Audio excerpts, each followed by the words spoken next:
la socoto 3 bilood iyo maalmaan ka maqnaa magaalada Kismaayo aniga waftigan hogaaminayay 22kii July ayaan halkan ka baxnay safar aan u aadnay gobolka Gedo waxaan wadana qorshe cad oo ka kooban 6 qodob oo ujeedadoodu ay ahayd baahinta awoodda dawladda muddo dheer iyo degmooyin fara badan iyo deegaano kala gedisan baanu tagnay oo u mahadcelinayaa dhammaan shacabka reer Gedo sida xurmada leh ay noo soo dhaweeyeen ugu qayb qaateen barnaamijkii aan wadnay qorshe cad oo u geynay dhammaanna ay noo qaateen waxna ay noogu dareen waxaanu dib u soo habeynay maamuladii gobolka waxaan dib u habeynay ciidamadii gobolka ka howlgelayay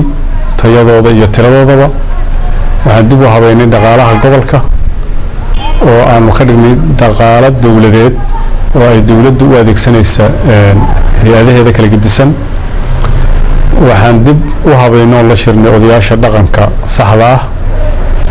waxaanu la kulannay nabaabulnay qaybaha kala gedisan ee bulshada gudaha iyo dibaddaba waan weydiisanay taageerada aan ugu baahnayn ugu dambeyntiina waxaan dadku bandhignay inay iscafiyaan maadaama waqti dheer la soo maray aragtiyo kala gedisan ay jireen khilaafaad fara badan oo dhacay taana guul lagu gaari waa oo aan mar walba dib u dhac aan ka sugnayn in la iscafiyo caloosha la furo si niyad ah oo midaysanna isu kaashado wayna nala qaateen waxaan u mahadcelinayaa waftigii ballaarnaa oo ka koobnaa xukuumadda